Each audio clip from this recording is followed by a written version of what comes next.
So hello and welcome everyone, I welcome you all to the social science 2.0। मेरा नाम है शिवम दुबे और आज कहानी हमारी जो कि बढ़ चुकी है आगे किस चैप्टर की, नेशनलिज्म इन इंडिया की। और उसमें हमने पढ़ा था कि किस प्रकार से भारत में राष्ट्रवाद उत्पन्न होगा, किन किन प्रोसेस के थ्रू वो सर्कुलेट होगा और देश को यूनिफाई कराने में शानदार योगदान देगा। तो उन सभी टॉपिक्स में सबसे पहला जो कंटेंट आता है वो आपका आता है द फर्स्ट वर्ल्ड वॉर, खिलाफत एंड नॉन कोऑपरेशन मूवमेंट।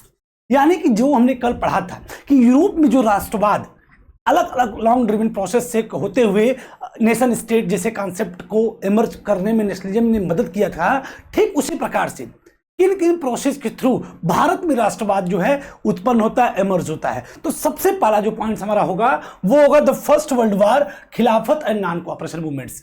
तो फर्स्ट वर्ल्ड वॉर की वजह से sense of nationalism, sense of collective belonging और लोग एक साथ मिलकर राष्ट्र की व्यवस्था के लिए संघर्ष करना शुरू करते हैं। A new mode of struggle शुरू हो जाता है। उन सभी टॉपिक्स को इस पॉइंट में जानेंगे, लेकिन इसमें भी तीन एस्पेक्ट आपको देखने को मिल जाते हैं। जैसे पहला द फर्स्ट वर्ल्ड वॉर, खिलाफत और नॉन कोऑपरेशन मूवमेंट।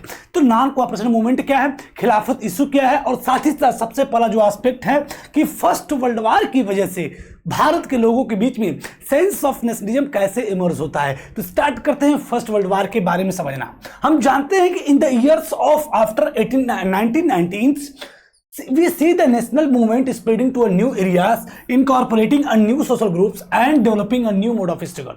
हम जानते हैं 1919 के बाद एक न्यू मोड ऑफ स्ट्रगल शुरू हो जाता है। समझिएगा, अगर बात फर्स्ट वर्ल्ड वॉर की कर रहा है तो आपको इसकी टाइमलाइन पता होनी चाहिए कि फर्स्ट वर्ल्ड वॉर कब हुआ था। तो फर्स्ट वर्ल्ड वॉर आपका शुरू होता है 1914 में और चलता कब तक है तो 1918 तक, यानी 1914 से लेकर 1918 तक एक ऐसा युद्ध जिसमें विश्व की बड़ी बड़ी बिग पावर जो है आपस में कंपीट करते हैं, लड़ते हैं और विनाशकारी युद्ध के रूप में फर्स्ट वर्ल्ड वॉर को हम लोग जानते हैं। तो इसमें क्या एलाइड पावर और सेंट्रल पावर जो है आपस में लड़ रही थी। एलाइड पावर में कौन कौन से देश मुख्य रूप से थे, तमाम देश एग्जिस्ट करते थे, लेकिन जैसे एलाइड पावर की बात करें तो यूएसए, ब्रिटेन, रशिया, जापान, ये सब एक तरफ हुआ करते थे। वहीं पे सेंट्रल पावर की बात करेंगे तो ऑटोमन जो जिसको टर्की हम लोग बोलते हैं आज के समय में, जर्मनी, ऑस्ट्रो हंगेरियन, ये सभी जो है मतलब एक समझिए पोलराइज हो गए थे पूरी व्यवस्था। इधर कुछ प्रमुख नेशंस थे, इधर कुछ प्रमुख नेशन थे, इनके बीच में युद्ध चल रहा था जिसको हम लोग बोलते हैं फर्स्ट वर्ल्ड वॉर। यानी सेंट्रल पावर और एलाइड पावर के बीच में ये युद्ध चल रहा था।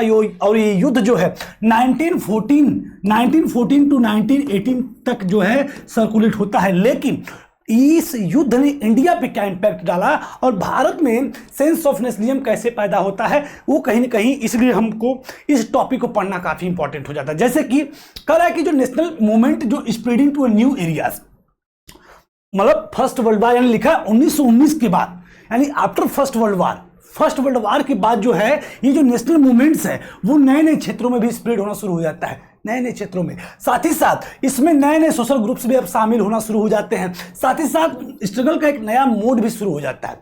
मतलब कि क्या, फर्स्ट वर्ल्ड वॉर की वजह से अब वो जो नेशनलिज्म की आइडियोलॉजी है वो अलग अलग नए नए क्षेत्रों तक फैलना शुरू हो जाती है। नए नए मोड ऑफ स्ट्रगल हमें देखने को मिल जाते हैं। साथ ही साथ उसमें तमाम प्रकार के नए नए सोशल ग्रुप्स इनकॉर्पोरेट होने शुरू हो जाते हैं नेशनलिज्म की आइडियोलॉजी के साथ। तो आखिर क्या किया था फर्स्ट वर्ल्ड वॉर ने, उसको जानते हैं कि how do we understand this developments and what implications did they have. तो आखिर ये डेवलपमेंट कैसे हुआ इसको समझते हैं। First of all the war created a new economic and political situation. सबसे पहली बात एनसीईआरटी में लिखी हुई है कि इस फर्स्ट वर्ल्ड वॉर ने एक नई पॉलिटिकल और इकोनॉमिक सिचुएशन इंडिया के कॉन्टेक्स्ट में लाके खड़ा कर दिया। मतलब भारत की जो सामाजिक और राजनीतिक, क्या बोल सकते हैं, सामाजिक और राजनीतिक और आर्थिक जो व्यवस्था है, जो सिचुएशन है, उसमें बहुत बड़ा इंपैक्ट उस पे जो है फर्स्ट वर्ल्ड वॉर ने डाल दिया। यानी फर्स्ट वर्ल्ड वॉर ने भारत की इकोनॉमिक और पॉलिटिकल सिचुएशन पे गहरा जो है इंपैक्ट डाला। अब वो कैसे डाला, क्योंकि हम जानते हैं कि फर्स्ट जब कोई देश युद्ध लड़ता है तो चूंकि भारत कोई देश जब युद्ध लड़ता है तो उसकी जो इकोनॉमिक कंडीशन है वो चरमरा जाती है, क्योंकि युद्ध में तमाम डिफेंस एक्सपेंडिचर के रूप में बहुत सारी चीज़ें, बहुत पैसे, बहुत सारे खाद्यान्न वस्तुएं खर्च होती हैं, जान माल हर चीज़ की हानि होती है, उसकी भरपाई उस देश को करनी पड़ती है, जिससे उस देश की इकोनॉमिक कंडीशन और पॉलिटिकल कंडीशन कहीं ना कहीं डिक्लाइन हो जाती है। लेकिन मन में प्रश्न आ रहा है कि हमने तो मतलब इंडिया ने तो पार्टिसिपेट ही नहीं किया था, इंडिया तो उसमें है ही नहीं सेंट्रल पावर या एलाइड पावर में। But we know very well that कि इंडिया कॉलोनाइज था किसके द्वारा? अंग्रेजों के द्वारा। ब्रिटिशर्स ने इंडिया को अपना कॉलोनी बनाया हुआ था, कॉलोनाइज किया हुआ था, कॉलोनियल सिस्टम भारत में चल रहा था। तो चूंकि ब्रिटेन फर्स्ट वर्ल्ड वॉर में शामिल था, लड़ रहा था, और ब्रिटेन जब लड़ रहा था तो उसकी जितनी भी कॉलोनीज थी उस पर उसका इंपैक्ट पड़ रहा था, क्योंकि वो युद्ध की भरपाई उन्हें अपनी सभी कॉलोनीज से किया करता था। जैसे कि भारत भी उन्हीं कॉलोनी में से एक कॉलोनी हुआ करता था, और जब ब्रिटेन युद्ध लड़ रहा है तो उस युद्ध में जो खर्च, जो नुकसान, जो भी नुकसान हो रहा है उन सबकी भरपाई वो अपनी सभी कॉलोनीज से करेगा। तो भारत भी उन्हीं कॉलोनीज में से एक कॉलोनीज के रूप में हम लोग जानते हैं। तो उसका फर्स्ट वर्ल्ड वॉर का इंपैक्ट भारत पे भी पड़ता है। कैसे पड़ता है? It led to a huge increase in defense expenditure, which was financed by war loans and increasing taxes। हम जानते हैं कि आपका huge increase in defence expenditure, यानी कि डिफेंस एक्सपेंडिचर में बहुत बड़ा ह्यूज इंक्रीज देखने को मिलता है, बहुत ज्यादा वृद्धि देखने को मिलती है, क्योंकि भाई युद्ध चल रहा है तो आर्म्स, एमिनेशन, तमाम चीजें लगती है, तो उसका खर्च बहुत ज्यादा बढ़ गया। ठीक है, और साथ ही साथ आपका was finance by war loans and increasing tax, जिसको कैसे आपका विच वाज फाइनेंस्ड, जिसको फाइनेंस किया जाता था किसके द्वारा?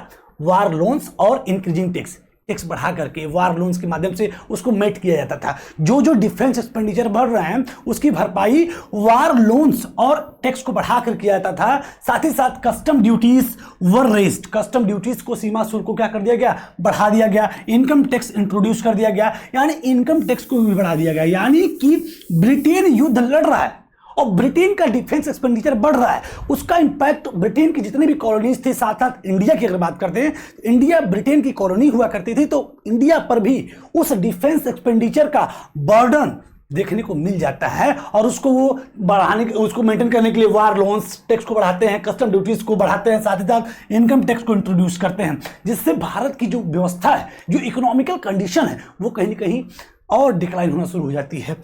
Through the war years prices increase doubling between 1913 and 1918।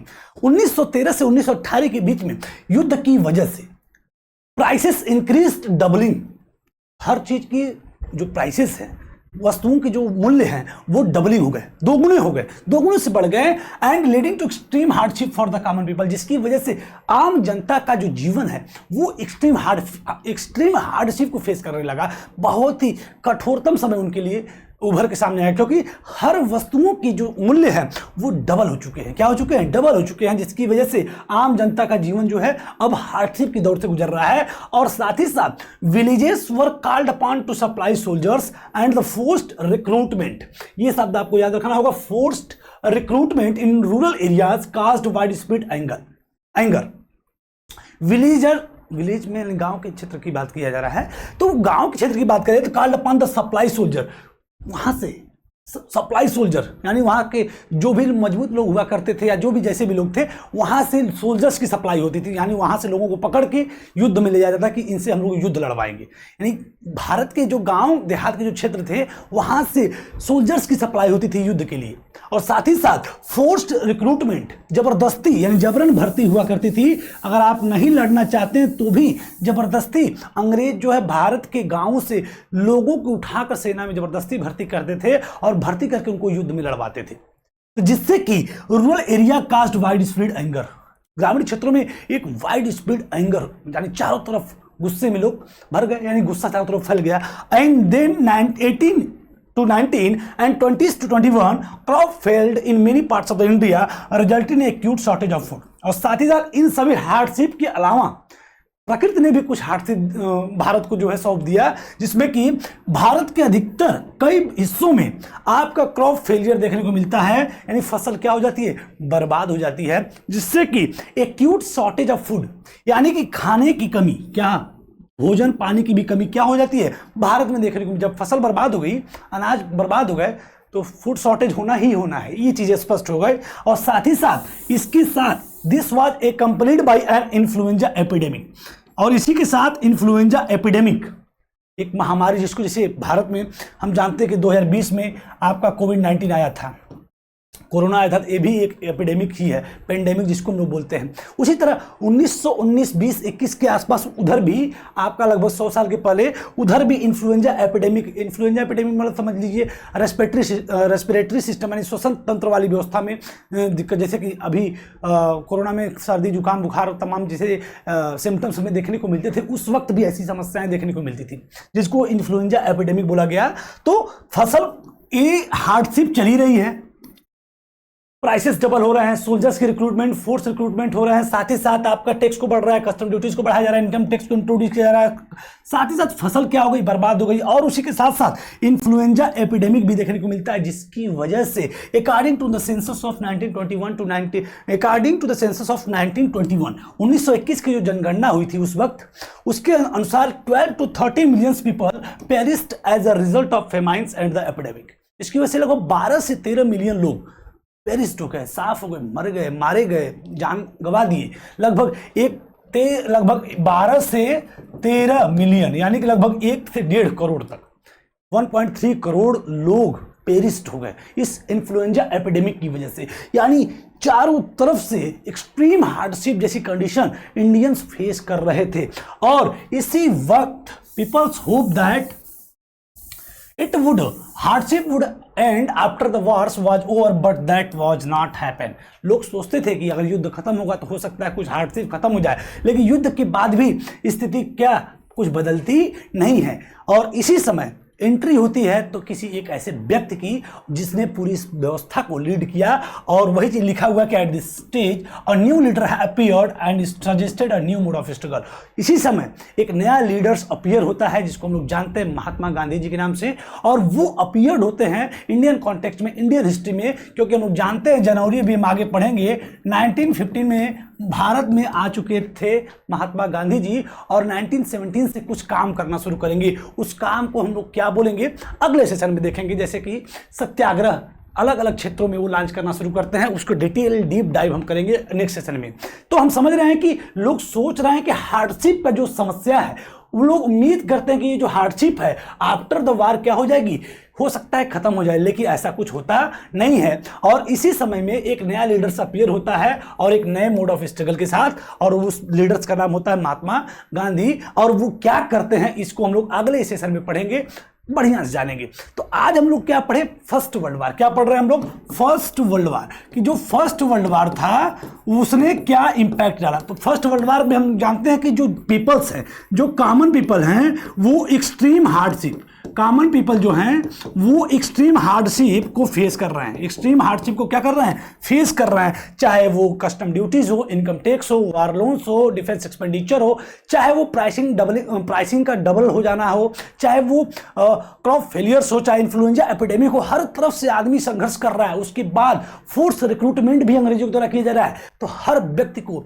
अपना कौन दिख रहा है, दुश्मन, ब्रिटिशर्स दिख रहे हैं। और इसकी वजह से अब सबके अंदर सेंस ऑफ नेशनलिज्म कहीं ना कहीं पैदा होगा, और उस नेशनलिज्म को डायरेक्शन देने के लिए एक नया मोड ऑफ स्ट्रगल लॉन्च होता है एक नए लीडर्स के द्वारा, जो लीडर होते हैं महात्मा गांधी। और इनके नेतृत्व में अब सेंस ऑफ नेशनलिज्म कैसे इमर्ज होगा, कैसे लोगों को एक साथ वो यूनिफाई करेंगे और ब्रिटिशर्स के खिलाफ स्ट्रगल करना शुरू करेंगे, वो सारी चीजें हम लोग अब शुरू करेंगे पढ़ना। तो आज हमने पढ़ा सिर्फ और सिर्फ क्या, फर्स्ट वर्ल्ड वार और उसका इंपैक्ट, और उसकी वजह से कैसे नेशनलिज्म की आइडियोलॉजी इमर्ज होगी इंडिया में, इन सभी टॉपिक्स को। बाकी अब अगले सेशन से हम लोग पढ़ेंगे आइडिया ऑफ सत्याग्रह, यानी जब महात्मा गांधी आए तो अब कैसे मूवमेंट्स को, स्ट्रगल्स को नया मोड़ देंगे, कैसे कैसे स्ट्रगल करना शुरू करेंगे, कैसे सेंस ऑफ नेशनलिज्म पैदा होगा, sense of collective identity India में इमर्ज होगी, नेशनलिज्म की आइडियोलॉजी स्प्रेड आउट होगी ऑल ओवर द इंडिया।